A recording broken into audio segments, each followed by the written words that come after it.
يا أيها النبي جاهد الكفار والمنافقين واغلظ عليهم ومأواهم جهنم وبئس المصير. یا ایہا النبی پورے قرآن کریم میں 13 مرتبہ ہے، اور یا ایہا النبی یہ آیت جو ہے جاہد الکفار، یہ تقریباً پوری آیت سورۃ التوبہ آیت نمبر 73 10ویں پارے میں دیکھیے، یا پہ مد منفصل ہے، جیسے یا ایھا الذین آمنوا بھی مد منفصل ہوتی ہے، یا پہ آگے حمزہ ہے، ایھا آق سے حلق سے ادا کریں گے اور ان نبی کے نون سے ملائیں گے، تو یا ایھا النبی نون مشدد پہ غنہ ہوگا، با کو یا سے ملائیں گے، یا کو جلدی اور معروف طریقے سے ادا کریں گے. جاہد میں جارف مدہ ہے، 2 حرکات لمبا ہے، حاق سے حلق سے ادا کریں گے، دال کو الکفار کے لام سے ملائیں گے، اظہار قمری ہوگا.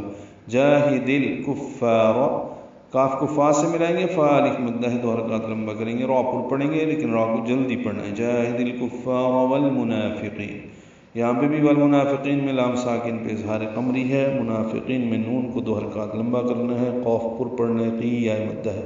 وغلظ، واو کو غین سے ملانا ہے، غین پر ہے، لام کو ضا سے ملائیں گے، ضا بھی پر ہوگا، غین اور ضا دونوں پہ اظہار ہے. وغلظ علیہم، لئی یا لین ہے، اس کو نرمی سے ادا کریں گے، معروف طریقے سے، علیہم نہیں پڑھتے، علیہم، ہم میں میم ساکن پہ اظہار شفوی ہے، آگے واو آ رہی ہے، وقف بھی کر سکتے ہیں، وقف مطلق ہے. ومأواہم میں مأوا میں حمزہ ساکن جھٹکے سے ادا ہوگا، وا کھڑا زبر 2 حرکات لمبا ہے، ہم میم ساکن پہ اظہار شفوی.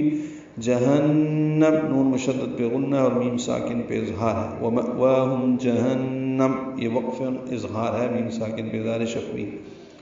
اور ملانے کی صورت میں جیسے میں نے شروع میں پڑھا، جہنم میم پر پیش پڑھیں گے. وبئس المصیر میں حمزہ ساکن، یہ حمزہ یا کی شکل میں جھٹکے سے ادا ہوگا. وبئس المصیر لام ساکن پہ اظہار قمری، صاد پر، صاد کو لمبا کریں گے، را باریک پڑھیں گے، وقفاً را باریک ہے، ملانے کی صورت میں را پر پیش ہے، را پر ہوگی. اے نبی کفار اور منافقین سے جہاد کیجیے اور ان پر سختی کیجیے، ان کا ٹھکانہ دوزخ ہے اور وہ کیسا برا ٹھکانہ ہے.